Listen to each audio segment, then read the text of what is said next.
Right welcome to special debate. Hindu దేవుళ్ళు దేవతలపై మరోసారి నోరు పారేసుకున్నారు. నటుడు ప్రకాష్ రాజ్ శ్రీరామ లక్ష్మణులపై వివాదాస్పద వ్యాఖ్యలు చేశారు. కేరళ సాహిత్యోత్సవ వేదికపై ప్రకాష్ రాజ్ చేసిన తాజా కామెంట్స్పై హిందూ సంఘాలు బగ్గుమంటున్నాయి. రామాయణాన్ని కల్పిత కథగా పేర్కొన్నారు ప్రకాష్ రాజ్. అక్కడితో ఆగకుండా రామ లక్ష్మణులను ఉద్దేశించి చేసిన వ్యాఖ్యలే ప్రస్తుతం వివాదాస్పదంగా మారాయి.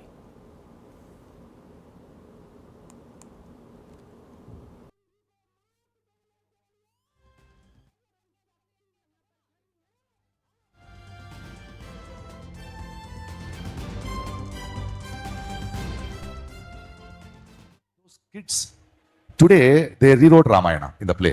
Then suddenly Rama, Lakshmana, Sita came. So they are coming down to south and Lakshmana says, Rama, what lucky? No, there is one forest here. Rama says, no, it is somebody's land. It's somebody's farm. Oh, there are fruits, can we eat? Yeah. But is it stealing? No, if we are hungry, we can eat. As they are eating, the Shurpanaka and Ravana ant come. And Shurpanaka is very angry. It says, Anna, somebody is eating our fruits. And the Anna Ravana says, no, they are hungry. Let them eat. We can talk to them later. After they have eaten, they come and this Rama Lakshmana says, hey, lucky. Rama calls Lakshmana lucky. Hey, lucky, some tribals have come. They say, no, we are the owners. Please.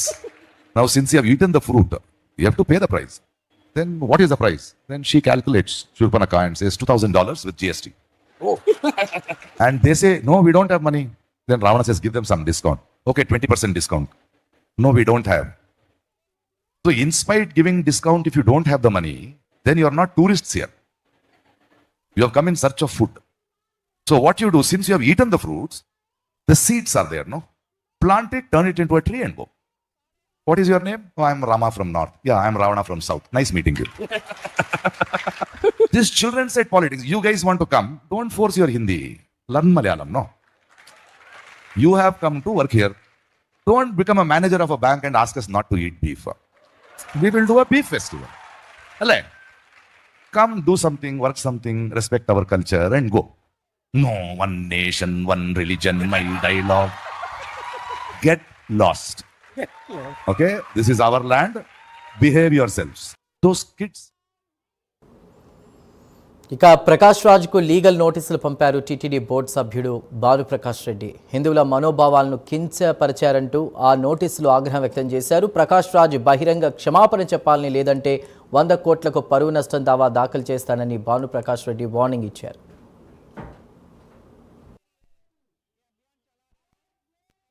వెంటనే బహిరంగ క్షమాపణ చెప్పాలని చెప్పి నేను demand చేస్తున్నాను. చెప్పకపోతే జరగబో పరిణామాలు చాలా తీవ్రంగా ఉంటాయి. ఇప్పటికే వారికి లీగల్ నోటీసు కూడా పంపించడం జరిగింది. 100 కోట్ల రూపాయలకు డెఫర్మేషన్ కూడా వేయడం జరిగింది. ఎస్పీ గారికి కూడా ఒక మెయిల్ ద్వారా కంప్లైంట్ ఇవ్వడం జరిగింది.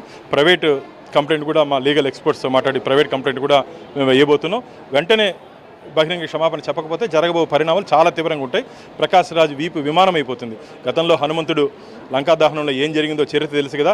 తోకతో చేస్తేనే అలా ఉంటే ఇంతమంది శ్రీరామ భక్తులు నీ పైకి వస్తే ఏమవుతుందో ఒకసారి గుర్తుపెట్టుకో. అంతలోపే నువ్వు బహిరంగ క్షమాపణ చెప్పాలని చెప్పి ప్రకాష్ రాజ్ని తీవ్రంగా హెచ్చరిస్తుంది. వెంటనే గతంలోనూ హిందూ దేవతలపై ప్రకాష్ రాజ్ వివాదాస్పద వ్యాఖ్యలు చేశారు. హిందూ సంఘాలు హెచ్చరించినా తీరు మారలేదని, దేవుడిపై నమ్మకం ఉండకపోవడం అతని వ్యక్తిగతమైన, అంత మాత్రాన ఇతర మతాల దేవుళ్లను ఎలా కించపరుస్తారని హిందూ సంఘాలు ప్రస్తుతం ప్రశ్నిస్తున్నాయి.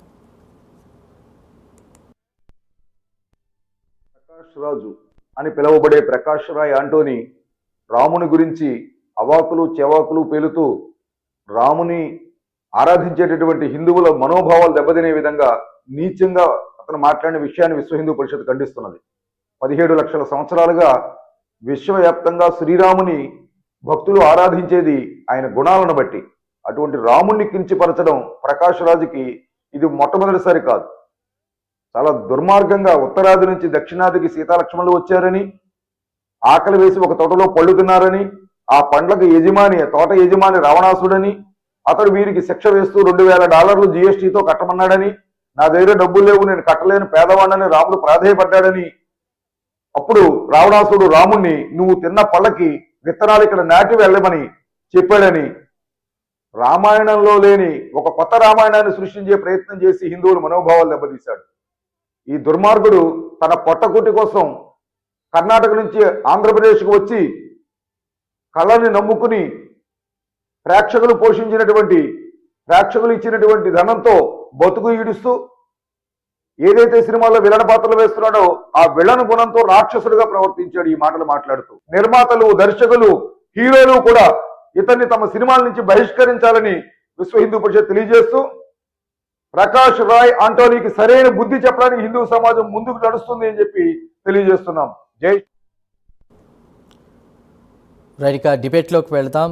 ప్రస్తుతం మనకి డిబేట్లో జాయిన్ అవుతున్నారు నాగార్జున కాసర్గడ్డ గారు, బీజేపీ నాయకులు, అదేవిధంగా వేమూరి శ్రీధర్ చాణక్య గారు, వారు సామాజికవేత్త. ఇద్దరు కూడా జూమ్ ద్వారా మనకు అందుబాటులోకి వచ్చారు. నాగార్జున గారు, వేమూరి శ్రీధర్ చాణక్య గారు, ఇద్దరికీ కూడా నమస్కారం. వెల్కమ్ టు డిబేట్ అండి. సో ముందుగా నాగార్జున గారు మీతో మాట్లాడే ప్రయత్నం చేస్తాను. హిందువులు ముఖ్యంగా భారతదేశంలో ఆజానబాహుడు, అరవింద దళానేత్రుడు అని చాలా ఇన్స్పిరేషన్గా తీసుకుంటారు శ్రీరామచంద్రుల వారిని. అలాంటి రామాయణానికి సంబంధించి, రామలక్ష్మణులకి సంబంధించి కూడా ఒక కల్పిత రామాయణాన్ని సృష్టించే ప్రయత్నం చేసి ప్రకాష్ రాజ్ చాలా కొన్ని కీలక వ్యాఖ్యలు చేశారు. అవి చెప్పడానికి కూడా సరిగా లేదు. సో నాగార్జున గారు మీరేమంటారు ఆ వ్యాఖ్యలకు సంబంధించి కూడా? సార్, ఇప్పుడు ప్రకాష్ రాజ్ గారు ఒప్పుకున్నా ఒప్పుకోకపోయినా ఇది హిందూ దేశమే. అవునున్నా కథన ముమ్మాటికి హిందూ దేశమే. మొదటిది. రెండోది, మధ్యలో ఆయన ఎవరు సార్ ఒప్పుకోవడానికి? సాక్షాత్ సుప్రీంకోర్టే ఒప్పుకుంది. ఆఖరికి ఎన్నో మంది సైంటిస్టులు కానీ పురాణాలే చెప్తున్నాయి ఇక్కడ రాముడు ఉన్నాడు, రాముడు నివాసం, ఇది రాముడు ప్లేస్ అని చెప్పి ఎన్నో పురాణాలు చెప్తున్నాయి సార్. మధ్యలో ఈయనెవరు మాట్లాడటానికి? సరే, ఈయన గురించి ప్రస్తావన వద్దాం సార్. నిన్న కాక మొన్న వాళ్ళ మదర్ గారు స్వర్గస్థులు అయ్యారు. స్వర్గస్థులు అయినప్పుడు వాళ్ళ మదర్ గారికి ఏ విధంగా ఈయన అంత్యక్రియలు చేశారు సార్? ఒక క్రిస్టియన్ పద్ధతిలో ఈయన అంత్యక్రియలు చేశారు.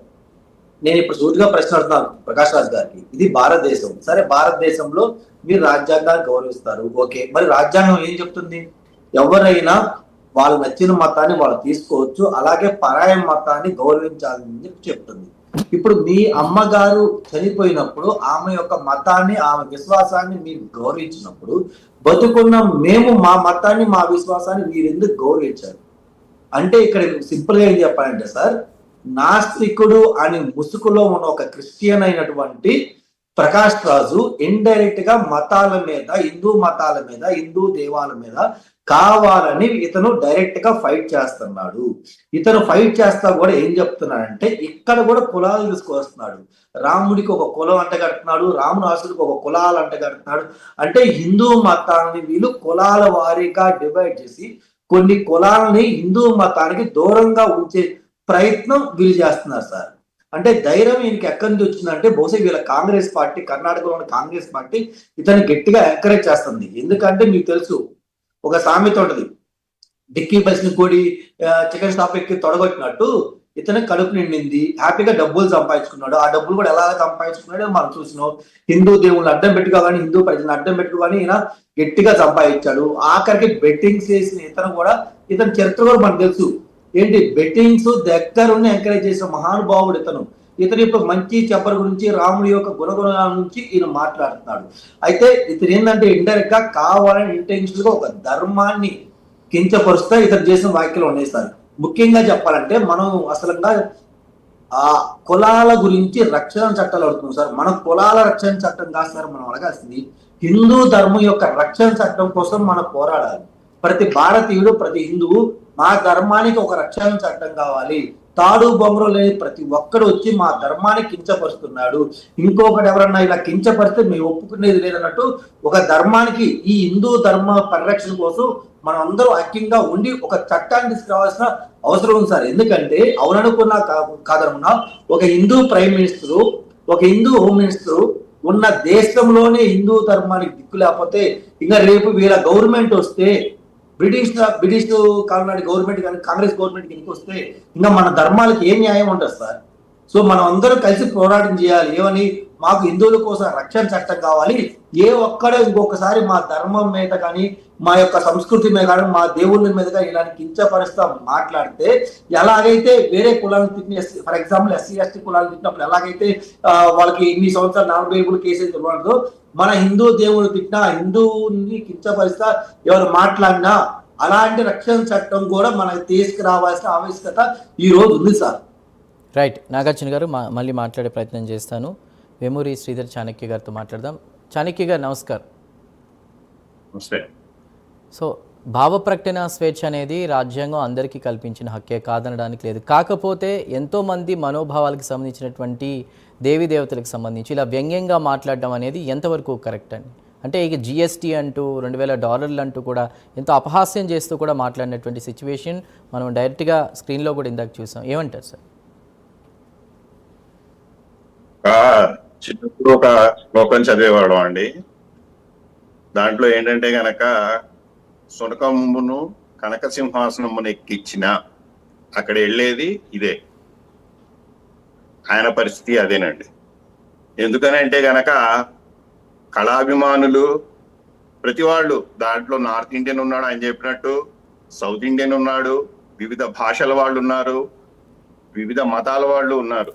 ఆయనని ఒక పెద్ద కళాకారుడి కింద, ఒక మంచి నటుడి కింద, ఒక విధంగా చెప్పాలంటే దేవుడి కింద చూసి ఆయన ఆరాధిస్తున్న వాళ్ళు చాలా మంది ఉన్నారు.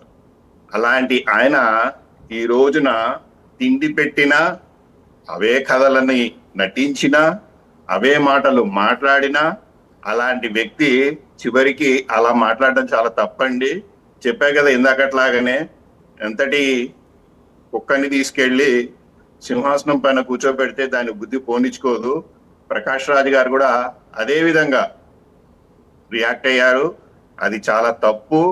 ఇందాక మన స్నేహితులు చెప్పినట్టు దీన్ని చాలా సీరియస్ గా తీసుకోవాలి. ఈయనే కాదండి, ఈయనకు పెద్ద దొంగలు చాలా మంది ఉన్నారు. సనాతన ధర్మాన్ని నాశనం చేస్తాను. ఈ రోజుకి చెప్తున్నాను చూడండి, సనాతన ధర్మాన్ని నాశనం చెయ్యాలి అంటే ప్రపంచంలో ఉన్న ఏ వ్యక్తికి గాని, ఏ శక్తికి గాని, ఏ దేశానికి గాని కాదు. ఎందుకంటే గనక భారతీయ మతం అనుకోండి, సనాతన ధర్మం అనేది పూర్తిగా అందరి సమావేశం, అందరితో కలిపి జరిగేది కాబట్టి ఒక పూర్వక ఏంటంటే మనకి రివర్స్ ఇవ్వడం తెలియదండి. మన అందరినీ మనలోకి తీసుకునే గుణం మనకు ఉంది కాబట్టి వాళ్ళు ఇంకా ఇక్కడ బతుకున్నారు. మొన్న రీసెంట్ గా కూడా చదివాను, ఆయన నమ్మిన దేవుడు చివరి రోజుల్లో మొహం తుడుచుకున్న గుడ్డ మన భారతదేశంలో తయారైందని చెప్పి ఒక వార్త బాగా ప్రచారంలో ఉంది సోషల్ మీడియాలో. మరి అవన్నీ కూడా మనం మాట్లాడడం మొదలు పెడితే ఎక్కడ పెట్టుకోవాలి తలకాయి అని నా ఊహ అండి.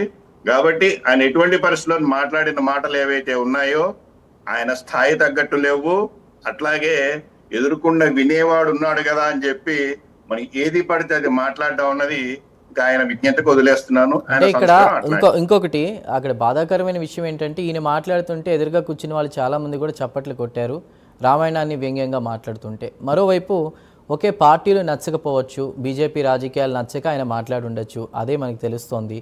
మనుషులు నచ్చకపోవచ్చు, ప్రధానికి సంబంధించి కూడా ఆయన వ్యంగ్యంగా మాట్లాడవచ్చు. కానీ ఇందులో లేదా మతానికి సంబంధించినటువంటి, హిందువుకి సంబంధించినటువంటి దైవాల్ని తీసుకొచ్చి ఇక్కడ పెట్టి మాట్లాడడం అనేది ఎంతవరకు కరెక్ట్ అని, ఇలా నెక్స్ట్ టైం ఎవరు మాట్లాడకుండా ఉండాలంటే ఏం చేయాలి? ఇప్పుడు చెప్పండి చాణక్య గారు, చెప్పండి నెక్స్ట్. ఇప్పుడు ఏంటంటే గనక యథా రాజా తదా ప్రజా లాగా అండి, వాడు ఎలాంటి వాడో మనం అదే రూట్ లో వెళ్ళాలి. మనం కూడా ఆ కథలను బయటికి లాగాలి. వాళ్ళకి జరిగిన, వాళ్ళు నమ్ముతున్న సిద్ధాంతాలు ఏవైతే ఉన్నాయో, ఇప్పుడు ఆల్రెడీ మనకు తెలుసు భారతదేశంలో మావోయిజం అనేది చచ్చిపోయింది. అంటే వేరే రూపంలో ఉందేమో కానీ ప్రస్తుతం అయితే లేదు. నక్సలైట్ మూవ్మెంట్ అనుకోండి, అవి లేవు. ముక్త భారత్ అయిపోయింది. అది వాడి కడుపు మంటగానే ఉంది. ఎందుకంటే గనక అక్కడిది తిన్నాడు కాబట్టి. ఇలాంటి వాళ్ళు ఆక్రోశంతో కడుపు ఇది బతకలేక బతకటం కోసం ఏదోటి మాట్లాడుతున్నారు తప్ప నిజంగా వీళ్ళకి ఇది తెలీదు. కానీ ఇందాక పెద్ద ఆయన చెప్పినట్టు ప్రకాష్ రాజ్ లాంటి వాళ్ళని ఆరాధించడం కానీ, ప్రకాష్ రాజ్ లాంటి వాళ్ళని వాళ్ళ సినిమాల్లో పెట్టుకోవడం కానీ, అట్లాగే ప్రకాష్ రాజ్ కోసం చెప్పి డైలాగులు రాయడం కానీ, ఇట్లాంటి పిచ్చి పనులు చేయకుండా అందరూ సమీకృతంగా, మొత్తం హిందూ సమాజమే కాదండి, భారతీయ సమాజం ఎవడైతే గనక కళలని ఆరాధిస్తాడో ప్రతి వాడు ఇలాంటి వాళ్ళని గనక బైకాట్ చేస్తే రాబోయే తరాల వారు కానివ్వండి, ఆల్రెడీ ఆయన వెనకాల తోకలు ఉన్నాయి, చాలా పేర్లు ఎందుకు లేండి కానీ వాళ్ళందరూ కూడా జాగ్రత్త పడతారండి. ఎందుకంటే గనక మన అభిమానంతో, మన యొక్క చప్పట్లతో ఒక సెలబ్రిటీ స్టేటస్ తెచ్చుకుని నేను ఏది మాట్లాడితే అది జనాలు వింటారు, వాళ్ళు పిచ్చి వెదవలు అనే ఒక దుగ్ధతో మాట్లాడడం అవుతుందండి. ఇది ఎటువంటి పరిస్థితులు అయినా సరే ఇలాంటి జరగకుండా ఉండాలి అంటే మాత్రం మనకి తెలుసు, కొన్ని సినిమాల్లో చిన్న చిన్న రామాయణం కాదు శివుడి పైన చేస్తే ఆ సినిమాను ఫ్లాప్ చేసాం మనం. ఎవరు మాట్లాడలేదండి, బ్యాన్ చేయలేదు, ఏం మాట్లాడలేదు, సినిమా ఫ్లాప్ అయిపోయింది అంతే. అలాగే ఇలాంటి కళాకారులను కూడా మనం మెల్లగా కట్ చేస్తే దేశం బాగుపడుతుంది. ఒకటి, భావ ప్రకటన స్వేచ్ఛ ఉందండి, కానీ అది ఎదుటివాడికి ఇబ్బంది కలగకుండా మీరు ఏమైనా చేయొచ్చు. రైట్. అట్లాగే ఎంటర్టైన్మెంట్ ఉందండి, ఎంటర్టైన్మెంట్ లో కొంతవరకు స్వేచ్ఛ ఉంటుంది, కానీ ఎదుటివాడి భావాలు దెబ్బతినకుండా మీరు ఏమైనా చేయొచ్చు. ఈ దృష్టి, ఈ లిమిటేషన్స్ మర్చిపోయి ఎదుర్కొన్న జనాలు ఏదో చప్పట్లు కొడుతున్నారు కదా అని చెప్పి ఆగేయటం, తర్వాత బాధపడటం, ఇది వీళ్ళకి మామూలు అయిపోయింది. కాబట్టి ప్రకాష్ రాజ్తో మొదలుపెట్టి ప్రకాష్ రాజ్ లాంటి వాళ్ళు ఎంతమంది ఉన్నారో, కళాకారులు అనుకోండి, సెలబ్రిటీలు అనుకోండి, విఐపీలు అనుకోండి, ఎవరైనా కానివ్వండి, వాళ్ళని మనం బైకాట్ చేసేసి వాళ్ళకి ఫుడ్ దొరకకుండా చేస్తే హలో లక్ష్మణ, హలో రామ అని చెప్పి మన దేవుళ్ళ కోసం పూజ చేయాల్సి వస్తుంది. రైట్. నాగార్జున గారు, ఇప్పటికే సోషల్ మీడియాలో చాలామంది కూడా వ్యతిరేకిస్తూ కామెంట్స్ చేస్తున్నారు, సినిమాలో ఇవ్వకూడదు, తీసుకోకూడదు అనేటువంటి కామెంట్స్ మనం చూస్తున్నాం. ఏదేమైనా ఆయన ఒక మాట కూడా వాడారు, 1 నేషన్ 1 రిలీజియన్ 1 ఎలక్షన్, ఇట్లాంటివంటి కూడా మాట్లాడుతూ లాస్ట్లో who are you, go away, ఇది మా ల్యాండ్, అవర్ మదర్ ల్యాండ్ అన్నట్టుగా కూడా ఆయన వ్యాఖ్యలు ఏవో ఉన్నాయి. సో ఏదేమైనా అసలు రామాయణాన్ని రాజకీయ వ్యంగ్యాలకి సంబంధించి ఉపయోగించడం అనేది సమంజసమా? సార్, ఇప్పుడు ప్రకాష్ రాజ్ గారు ఏదైనా ఉంటే స్ట్రైట్ ఫార్వర్డ్ గా చెప్పాలి. ఆయనకి భారతీయ జనతా పార్టీ నచ్చదు, డైరెక్ట్ గా విమర్శించమని చెప్పండి. భారతీయ జనతా పార్టీని ఎంతమంది జనాలు ఉన్నారు, ప్రతి ఒక్కళ్ళు మా పిఎంని, మా యొక్క హోమ్ మినిస్టర్ని గౌరవిస్తారు, మా పార్టీ గౌరవిస్తారు మేము అన్నాం. ఇప్పుడు మన చేతికి చూస్తే 5,000 ఉన్నాయి, 5,000 కూడా ఒకేలాగా ఉండవు సార్. అలాగే ఈ యొక్క భారతదేశంలో ఎంతో మంది జనాలు ఉన్నారు, ఒక్కొక్కరికి ఒక్కొక్క పార్టీ నచ్చింది, ఒక్కొక్క నాయకులు పొగుడుకుంటారు, తప్పు లేదు, పొగుడుకోమని చెప్పండి. మమ్మల్ని తిట్టే వాళ్ళు ఉంటారు, మమ్మల్ని పొగిడే వాళ్ళు ఉంటారు. మమ్మల్ని తిట్టే వాళ్ళు ఎవరు ఉన్నారనుకో, ఎవరు విమర్శిస్తే మా సైడ్ తప్పులు ఉంటే మేము తీసుకొని రెక్టిఫై చేసుకుంటాం. లేదు, ఎవరు తప్పులు లేదు, తప్పు లేకపోయినా మమ్మల్ని అన్నారనుకో, డెఫినెట్ గా మేము ఫేస్ చేసి బయటకు వచ్చి మాట్లాడతాం. ఆయన రాజకీయ పరంగా మమ్మల్ని విమర్శిస్తే మేము ఒక్క మాట అనలేము సార్, ఒక్క మాటగా అన్నాం. ఆయన తీసుకుంటాం, మా సైడ్ ఉంటే రెక్టిఫై చేసుకుంటాం. కాకపోతే ఇక్కడ ప్రకాష్ రాజ్ గారు అర్థం చేసుకోవాల్సిందంటే, ఒక నరేంద్ర మోడీ గారే హిందూ కాదు సార్, అలాగే ఒక అమిత్ షా గారు హిందూ కాదు సార్, ఒక నాగార్జున గారే హిందూ కాదు, ఒక భారతీయ జనతా పార్టీలో ఉన్న వాళ్ళకలే హిందూ కాదు సార్. హిందూ అనేవాళ్ళు ప్రతి పార్టీలో ఉంటారు. మీరు ఎవరిని విమర్శిస్తున్నారు? హిందువుని విమర్శిస్తున్నారా, భారతీయ జనతా పార్టీని విమర్శిస్తున్నారు? అది డైరెక్ట్ గా మీరు మీకే వదిలేస్తున్నారు. మీరు డైరెక్ట్ గా చెప్పండి, నేను భారతీయ జనతా పార్టీని మాత్రమే విమర్శిస్తున్నా అంటే విమర్శండి, తప్పులేదు, దాన్ని మేము తప్పుగా తీసుకో. మీరంటే బొచ్చిన మంది మమ్మల్ని లేచిన దగ్గర విమర్శిస్తారు, కానీ మమ్మల్ని విమర్శించే ప్లేసులో మీరు భారతీయ జనతా పార్టీని అదే మన హిందూ ధర్మాన్ని విమర్శించాల్సిన అవసరం లేదు. సనాతన ధర్మం చాలా గొప్పదైంది. ఇక్కడ మీరు 1 నేషన్ 1 ఎలక్షన్ మీకు నచ్చలేదు, సరే నచ్చలేదని చెప్పేసి డైరెక్ట్ విమర్శించింది. కానీ 1 రిలీజన్ అంటే ఎస్, ఇది భారతదేశం, ఇది హిందూ దేశం, ఇది హిందూస్థాన్, ఇక్కడ ఒకటే రీజన్ ఉంటుంది, ఆ రీజన్ కూడా హిందూ రీజనే, హిందూ ధర్మమే ఉంటది. ఎవరు అవును అనుకున్నా కాదనుకున్నా, నువ్వు ఒప్పుకున్నా ఒప్పుపోయినా ఇది రీజన్ హిందూ దేశమే. నెక్స్ట్ వన్ సార్, ఇతను చెప్తాడు రాముడు నార్త్ ఇండియన్స్ సౌత్ ఇండియన్ అక్కడి నుంచి అక్కడ మన దగ్గరకు వచ్చారు, వలస వచ్చారని చెప్తున్నారు. నేను ఇలా ఒకటి అడుగుతున్నాను సార్, ఈయన కర్ణాటకలో ఒక నార్మల్ గా మారుమూరు ప్రాంతంలో పుట్టి పెరిగి కలామ తల్లి ఆ పేరు అడ్డం పెట్టుకొని ఇండియాలో ఏదో ఒక లాంగ్వేజ్ సినిమాలు తీశారు కదా సార్. మరి అక్కడికి వెళ్ళి సినిమాలు తీశారు, నీ ఊరేంది, నీ పేరేంది, నువ్వు అక్కడికి ఎందుకు సినిమాలు తీసినావు? అది దానికి సమాధానం చెప్పాలి సార్. అలాగే ఎక్కడో కర్ణాటకలో ఉండి ఇక్కడ హైదరాబాద్ వచ్చి మా అసోసియేషన్ లో మరి ఈయన ఎలా పోటీ చేశాడు? ఈయన ఆంధ్రవాడు కాదు, ఈయన తెలంగాణవాడు కాదు, ఇతను తెలుగువాడు కాదు. మరి ఇక్కడ మా అసోసియేషన్ అనేది తెలుగు జాతి కోసం పుట్టిన అసోసియేషన్, ఇక్కడ ఇండస్ట్రీలో ఉన్న మా అసోసియేషన్ తెలుగు వాళ్ళ కోసం పుట్టింది. మరి ఇక్కడికి వచ్చి ఇతను ఎలా పోటీ చేశారు? ఎందుకంటే ఇతను భారతీయుడు కాబట్టి, ఇక్కడ ఉన్న తెలుగు వాళ్ళు ఇతను గౌరవించారు కాబట్టి, హిందువులు ఇతను గౌరవించారు కాబట్టి పోటీ చేస్తే అసలు చేసుకోండి, ఇతను కూడా నా భరతమాత బిడ్డే అని చెప్పి ఈయన పోటీ చేసే అవకాశం ఇచ్చింది సార్. ఇప్పుడు రాముడైనా కృష్ణుడైనా ఎందో ఒకరు భరతమాత బిడ్డలే, భారతదేశ పౌరులే, మన దేవుళ్ళు, మనం గౌరవించే దేవుళ్ళు, మన యుగాల్లో కానీ మన ధర్మాల్లో పుట్టిన ఎంతో యుగ పురుషులు వీళ్ళు. అలాంటి యుగ పురుషుల్ని కావాలనే ఒక సైడ్ గా వీళ్ళు కానారు చేసుకుంటూ వస్తున్నారు. ఎందుకు ఈ మాట చెప్తుందంటే సార్, ఇప్పటికే మన యొక్క హిందూ ధర్మం కానీ సనాతన ధర్మంలో ఉన్న ప్రజలు చాలా మంది క్యాస్ట్ వైజ్ విడిపోయారు సార్. అది ఎస్సీ కావచ్చు, ఎస్టీ కావచ్చు, బీసీ కావచ్చు, ఇలా క్యాస్ట్ వైజ్ ఆల్రెడీ విడగొట్టారు. విడగొట్టిన తర్వాత ఎస్సీ ఎస్టీలో చాలా మంది హిందూ ధర్మానికి దూరం చేశారు. అలాగే ఇప్పుడు కాంగ్రెస్ పార్టీ ఒక నినాదం, బీసీలని ఓబీసీలని డిఫరెంట్ గా తీసుకొచ్చి వాళ్ళని హిందూ ధర్మాన్ని దూరం పెట్టాలి అని, అంటే కావాలని క్యాస్ట్ అడ్డం పెట్టుకొని హిందూ ధర్మాన్ని దూరం పెట్టే విధంగా వీళ్ళందరూ చేస్తున్నారు సార్. ఇది ఇండైరెక్ట్ గా ఫైట్. ఎందుకంటే ప్రకాష్ రాజ్ లాంటి మేధావులు చాలా మంది మేధావులు ముసుగులో వీళ్ళు బయటకు వచ్చి మాట్లాడుతున్నారు సార్. సార్ ఎవరైనా ప్రకాష్ రాజు ఎప్పుడైనా సరే ముస్లిం ధర్మం గురించి మాట్లాడారా? అరే ముస్లిం మహిళలు త్రిబుల్ తలాక్ నుంచి ఎంత ఇబ్బంది పడుతున్నారు. జస్ట్ కొంతమంది ఫోన్లో చెప్పి త్రిబుల్ తలాక్ అని చెప్పి ఆడపిల్లని వదిలించుకుంటున్నారు, వాళ్ళు రోడ్డు మీద పడుతున్నారు, వాళ్ళు తినటానికి ఉండటానికి సరిగ్గా ఉండట్లేదు. వాళ్ళు ఒక మహిళలే కదా, వాళ్ళు మరి భారతదేశం మహిళలే కదా, వాళ్ళ గురించి ఏ రోజు ఈ ప్రకాష్ రాజ్ బయటకు వచ్చి మాట్లాడారా సార్? ఈ ధర్మం గురించి చెప్పారు మాట్లాడారా? ఎందుకు మాట్లాడు? మాట్లాడదామండి. మరొకరు జాయిన్ అయ్యారు మనకి, కళ్యాణ్ కుమార్ చెట్లపల్లి గారు, శివశక్తి ఆర్గనైజేషన్ నుంచి. కళ్యాణ్ కుమార్ గారు నమస్కారం. రామాయణాన్ని రాజకీయ వ్యంగ్యాలకి వాడడం అనేది ఎంతవరకు కరెక్ట్? ప్రకాష్ రాజ్ వ్యాఖ్యలు మీరు ఏ విధంగా చూస్తారు? ప్రకాష్ రాజ్ అనేటటువంటి వాడు ఒక నీచుడు అండి. ఫస్ట్ ఆఫ్ ఆల్ వాడి క్యారెక్టర్ ఎలాంటిది అనేది మనం అర్థం చేసుకుంటే, భారతదేశంలో సిఏఏ ఎన్ఆర్సి బిల్లు తీసుకొచ్చినప్పుడు సిఏఏ ఎన్ఆర్సి బిల్లుకి వ్యతిరేకంగా ఢిల్లీలో అల్లర్లు సృష్టించి 58 మంది చావడానికి కారణమై 400 మంది గాయాలు అవ్వడానికి కారణమైనటువంటి ఉమర్ ఖలీద్, షమీమ్ అమ్లాన్ అనేటటువంటి 2 వ్యక్తులు ఉన్నారు, ముస్లిమ్స్. వాళ్ళు భారతదేశంలో అస్సాంని, బెంగాల్ని, సిలిగురి కారిడార్ని విడగొట్టి దేశాన్ని 2 ముక్కలు చేయాలి అని ప్రచారం చేస్తుంటే వాళ్ళిద్దరిని భారత ప్రభుత్వం యూపా చట్టం ఉపయోగించి అరెస్ట్ చేసి జైల్లో వేస్తే, ఆ అంతర్గత ఉగ్రవాదులకు ఆ సంఘ విద్రోహ శక్తులను వదిలేయండి, వాళ్ళని జైల్లో నుంచి విడుదల చేయండి అని ఈ నీచమైనటువంటి చెప్పులు రామాలయం ముందు బిచ్చమెత్తుకునేవాడి చెప్పులు దుడవడానికి కూడా పనికిరాని ప్రకాష్ రాజ్ అనేటటువంటి లుచ్చా కమీనేగాడు ఆ సంఘ విద్రోహ శక్తుల్ని విడుదల చేయాలని వీడు సెమినార్లు పెట్టి పుస్తకాలు రాసి రోజు ట్వీట్లు చేసి ఉద్యమం చేసి ముస్లిం యువతను రెచ్చగొట్టి ఈ దేశానికి సంఘ విద్రోహ శక్తులుగా తయారు చేసే ఒక సంఘ విద్రోహకారుడు ఈ ప్రకాష్ రాజ్ అనేవాడు.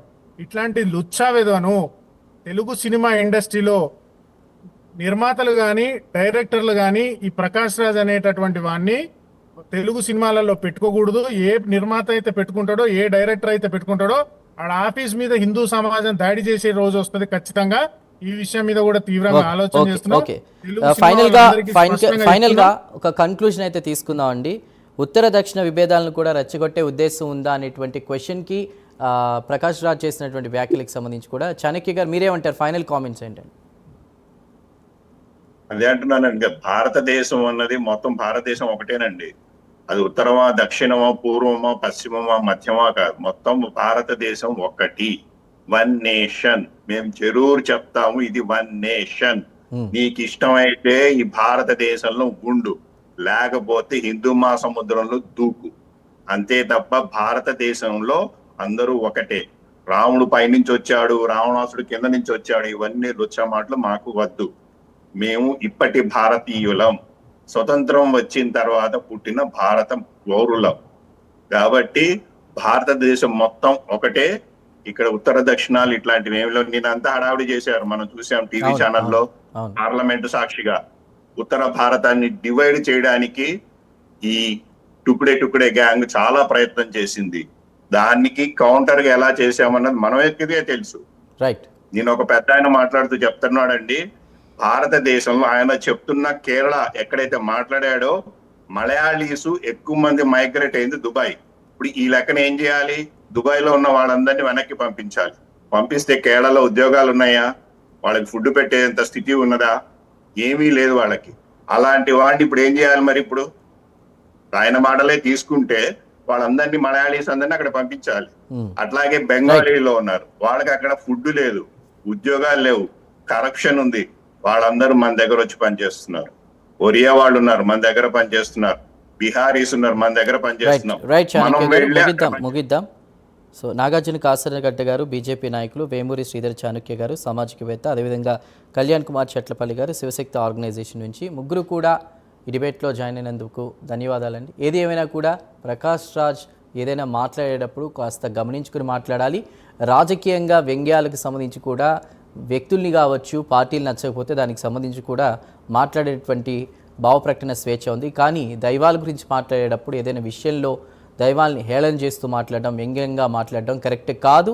సినిమాల్లో నటన వేరు, వ్యక్తిగతంగా ఆయనకు సంబంధించినటువంటి విషయాలు వేరు. వాటికి సంబంధించి కూడా పబ్లిక్లో మాట్లాడేటప్పుడు కాస్త నోరు అదుపులో పెట్టుకుని మాట్లాడాలని సోషల్ మీడియా వేదికగా ప్రజలందరూ కూడా డిమాండ్ చేస్తున్నటువంటి పరిస్థితికి సినిమాల్లో అవకాశాలు కూడా ఇవ్వద్దు ఇలాంటి వ్యక్తులకి, దేశ బహిష్కరణ చేయాలంటూ కామెంట్స్ కూడా వస్తున్నాయి. సో ఏదేమైనా కూడా ప్రకాష్ రాజ్ ఇది గమనించుకుని నెక్స్ట్ టైం మాట్లాడేటప్పుడు చాలా జాగ్రత్తగా మాట్లాడాలని మనం కూడా ఆశిద్దాం. ఇది వాటి స్పెషల్ డిబేట్. Keep watching.